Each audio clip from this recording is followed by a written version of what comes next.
மகிழும் வண்ணம் எல்லாம் சரிவர நடந்தது. இது என் மனதை மிகவும் மகிழ்ச்சி அடைய செய்கிறது.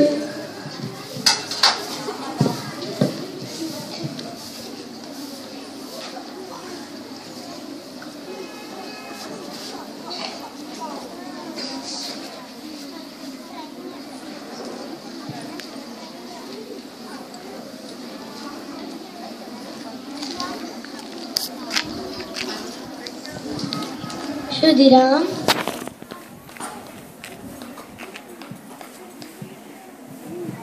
பகவானே தாங்களா? ஸ்ருதிராம், உனது பக்தியால் மகிழ்ந்தேன். சதா சர்வ காலங்களிலும் நீயும் உனது மனைவியும் பகவானின் சேவையால் ஆனந்தம் அடைவீர்கள். இருவரின் பக்தி என்னை மெய் மறக்க வைக்கிறது. உனது பக்தியை மெச்சி நான் உனது மகனாய் பிறந்து உனது அன்பான சேவையை ஏற்ற விரும்புகிறேன். ஆகா, மகாபாக்கியம்! நான் இப்பிறவின் பயனை அடைந்து விட்டேன். தாங்கள் என் மகனாகவா? இதைவிட வேறனுக்கு என்ன வேண்டும்? பகவானே என் குழந்தையாக பிறக்கப் போகிறார். என்ன என் பாக்கியம்!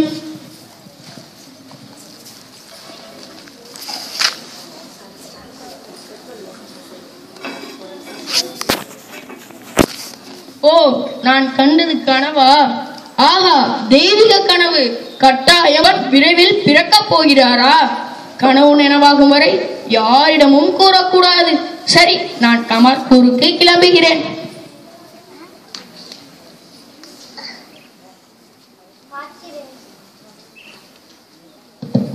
காட்சி 2.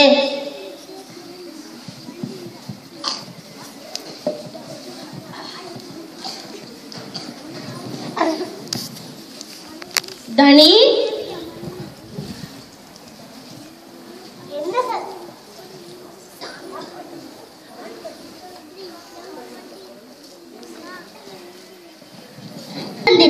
நான் சிவன் கோவிலுக்கு செல்கிறேன். இரு, நானும் வருகிறேன்.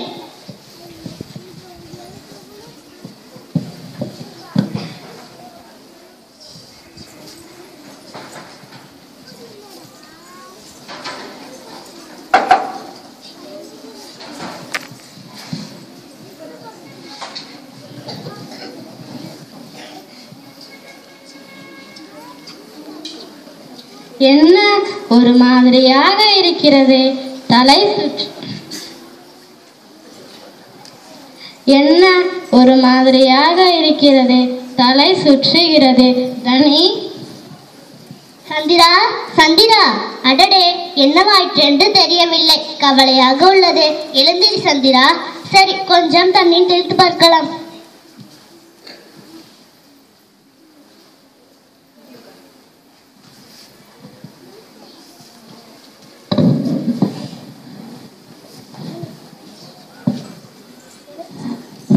எழுந்திரி சந்திரா. ஏன் மயங்கி விழுந்து விட்டாய்? காலையில் இருந்து சாப்பிடவில்லையா? இந்த நீரை அருந்து.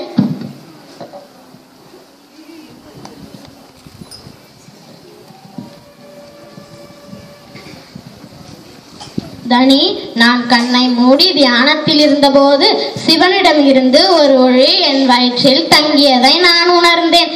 அந்த பரவசத்தில் அப்படியே மயங்கி விழுந்து விட்டேன். சிவனாவது ஒளியாவது ஏதேனும் கனவு கண்டாயா? காலையில் இருந்து நீ சாப்பிட்டு இருக்க மாட்டாய். வீட்டுக்கு சென்று சாப்பிட்டால் எல்லாம் சரியாகிவிடும். வா, போகலாம். இவள் நம்பவில்லை. வேறு யாரிடம் கூறினாலும் நம்ப போவதில்லை.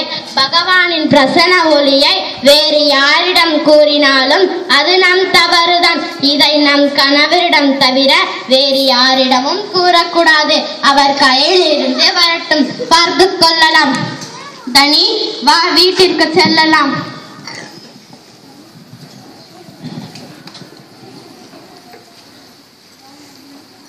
ஸ்ருதிராம் வந்தவுடன் சந்திரமணி தனது அனுபவத்தை பற்றி கூறுகிறார். ஸ்ருதிராமும் தனது கனவு பற்றி கூறுகிறார்.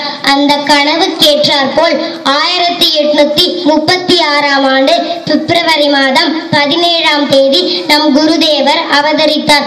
அவருக்கு கதாதர் என்று பெயரிட்டு அழைத்து வந்தனர். கதாதரின் ஜாதகத்தை சோதித்த பல பிரபல ஜோதிடர்களும் இந்த குழந்தை நற்பண்புகள் மிக்கவராகவும் எல்லோராலும் வணங்கப்படுவதாகவும் நற்செயல்களையே செய்பவனாகவும் விளங்குவார் என்று கூறினார்கள். இப்பொழுது கதாதரின் இளமை பருவத்தை பார்ப்போமா?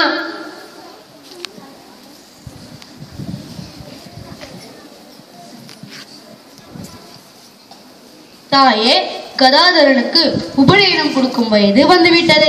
அதனால் அவனுக்கு சீக்கிரம் உபநயனம் செய்து விடலாம். ஆமாம் ராம்குமார், அவனுடைய உபநயனத்திற்கு நாள் குறித்து விட்டு ஏற்பாடுகளை ஆரம்பிக்கலாம். வா கதாதர், உனக்கு உபநயனம் செய்ய போகிறோம். அதன் கடமைகள் என்னவென்று தெரியும் அல்லவா? தெரியும் அண்ணா. என் உபநயனத்தின் போது முதல் பிக்ஷை தனியனிடமிருந்து தான் வாங்குவேன். கதாய், என்ன கூறுகிறாய்? அது சரியாக வராது. அவர்கள் கொல்லர் இனத்தை சேர்ந்தவர்கள். நம் குலத்தை சார்ந்தவர்களிடம்தான் முதல் பிக்ஷை வாங்க வேண்டும். உபநயனத்தின் போது அவர்களிடம் முதல் பிக்ஷை எடுக்க வேண்டும் என்று ஒரு முறை வேண்டுகோள் விடுத்தார்கள். நானும் வாக்கு கொடுத்து விட்டேன்.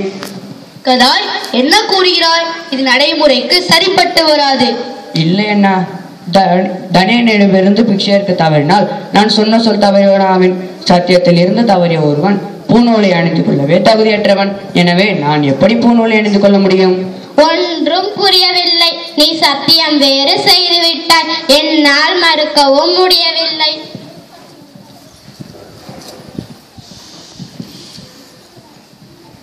கதாதரனுக்கு பூநூல் அணிவித்தவுடன் தனியிடம் செல்கிறார்.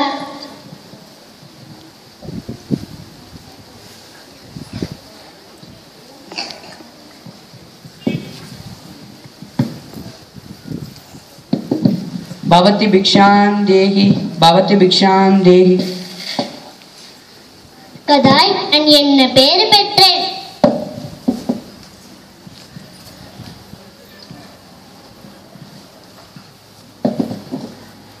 அவதாரங்களின் மகிமையே மகிமை. ஜாதி மத வேதம் பாராமல் அருள்கிறார்கள். தனிக்கு கொடுத்த வாக்கை எப்படி நிறைவேற்றினாரோ அதே போல்தான் நமக்கும். சரி, கதாதரனுக்கு திருமணம் நடந்ததை பார்ப்போமா?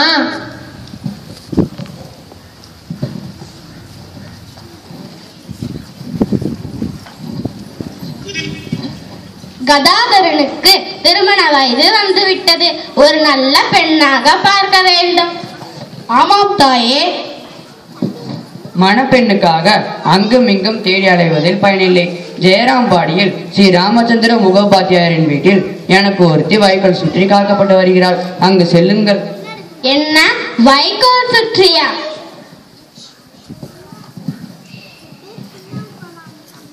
ஒரு நாள் காளி கோவிலில்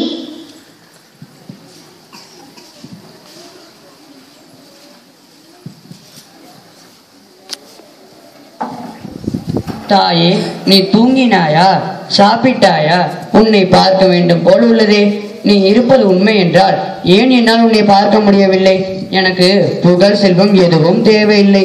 உன் காட்சி மட்டுமே போதும். என் அற்ப ஆயுளில் இன்று ஒரு நாள் கழிந்து விட்டதே. இன்னும் தாயின் தரிசனம் கிடைக்கவில்லையே. அம்மா, எவ்வளவு தூரம் அழைக்கிறேன், உன் காதில் விழவில்லையா?